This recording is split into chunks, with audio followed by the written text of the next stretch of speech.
जय हिंद दोस्तों। आज हम बात करने वाले हैं दिल्ली के दिल में हुए एक ऐसे धमाके की, एक ऐसी दहला देने वाली घटना की जिसने पूरे देश को हिलाकर रख दिया। लाल किले के पास एक जबरदस्त ब्लास्ट हुआ और अब सबके जहन में बस एक ही सवाल है।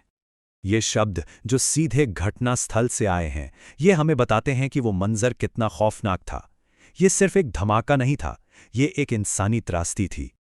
तो चलिए आज इसी घटना की तह तक चलते हैं और समझने की कोशिश करते हैं कि आखिर उस दिन लाल किले पर हुआ क्या था और अब तक की जो जांच है वो हमें किस तरफ ले जा रही है। तो कहानी की शुरुआत होती है एक जोरदार धमाके से, एक ऐसा धमाका जिसने दिल्ली की पहचान लाल किले को हिलाकर रख दिया। जगह थी लाल किले का गेट नंबर 1 और धमाका हुआ एक चलती हुई I-20 कार के अंदर। धमाका इतना जबरदस्त था कि आसपास के लोग कुछ पल के लिए समझ ही नहीं पाए कि आखिर हुआ क्या।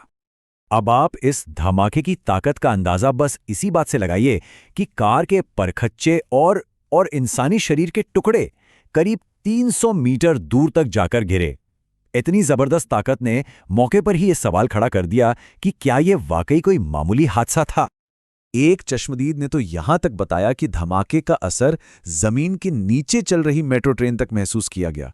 मतलब ये कोई छोटा मोटा ब्लास्ट नहीं था, ये कुछ बहुत बड़ा था। इस धमाके के फौरन बाद ही दो बिल्कुल अलग अलग थियरी सामने आने लगी। जांच एजेंसियां दो दिशाओं में सोचने पर मजबूर हो गई। पहली थियरी थी कि ये एक CNG सिलेंडर ब्लास्ट हो सकता है, एक दुखद हादसा। लेकिन दूसरी थियरी, जो धमाके की भयावहता को देखकर ज्यादा मुमकिन लग रही थी, वो थी एक आतंकवादी हमले की, एक सोची समझी साजिश। और जैसे जैसे जांच आगे बढ़ी, सबूत मिलने शुरू हुए।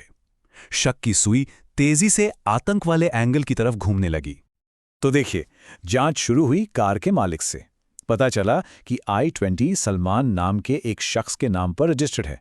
लेकिन जब सलमान से पूछताछ हुई तो उसने बताया कि वो तो 1.5 साल पहले ही ओखला में ये गाड़ी बेच चुका है और नया मालिक है नदीम।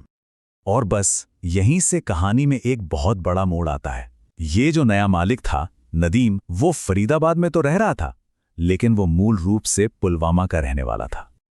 जैसे ही पुलवामा का नाम सामने आया ना, पूरी जांच का रुख ही बदल गया, क्योंकि पुलवामा का नाम सुनते ही हमारे जहन में वो दर्दनाक आतंकवादी हमले आते हैं जिन्होंने पूरे देश को हिलाकर रख दिया था। इस कनेक्शन ने आतंकी साजिश के शक को कई गुना बढ़ा दिया। अब मामले की गंभीरता का अंदाजा इस बात से भी लगता है कि NIA, NSG और UPATS जैसी देश की सबसे बड़ी एजेंसियां तुरंत जांच में कूद पड़ी। यहां तक कि गृह मंत्री अमित शाह खुद मौके पर पहुंचे। अब सोचिए, ये सब किसी आम कार एक्सीडेंट के लिए तो नहीं होता। लेकिन इस पूरी जांच और आतंक के एंगल के बीच एक सच्चाई ये भी है कि इस धमाके में कई मासूम जानें गईं, इंसानों की भी और बेजुबान जानवरों की भी।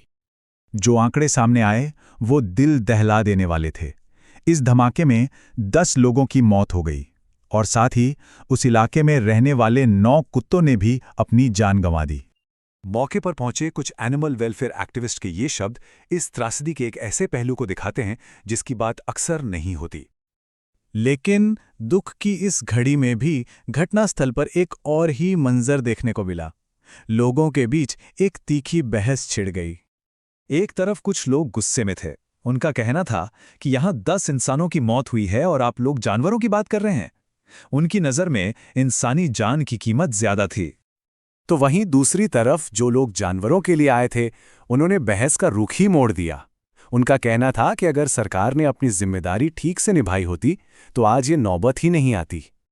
और देखते ही देखते ये बहस मौत पर सियासत में बदल गई। बीजेपी बनाम आम आदमी पार्टी, मोदी बनाम केजरीवाल, मतलब दुख और मातम के माहौल में भी राजनीति शुरू हो गई। शायद यही हमारे देश का सबसे बड़ा दुर्भाग्य है। खैर, जांच अब भी जारी है और कई ऐसे बड़े सवाल हैं जिनके जवाब मिलना अभी बाकी है। NIA और NSG जैसी एजेंसियां अब इन सवालों के जवाब ढूंढ रही हैं कि क्या ये एक सुसाइड अटैक था या इसे रिमोट से उड़ाया गया। पुलवामा कनेक्शन सिर्फ एक इत्तेफाक है या वाकई इसके पीछे कोई आतंकी लिंक है, और क्या ये हमला किसी बड़ी साजिश को छुपाने के लिए जल्दबाजी में किया गया। और आखिर में एक बड़ा सवाल हम सबके लिए है, जब भी कोई ऐसी त्रासदी होती है तो उस पर हम लोगों की जो प्रतिक्रिया होती है वो एक समाज के तौर पर हमारे बारे में क्या बताती है, ये सोचने वाली बात है। ऐसी ही जानकारी के लिए सब्सक्राइब कीजिए ऑल कैन स्टडी को। Thank you. चलिए अगले टॉपिक पर मिलते हैं।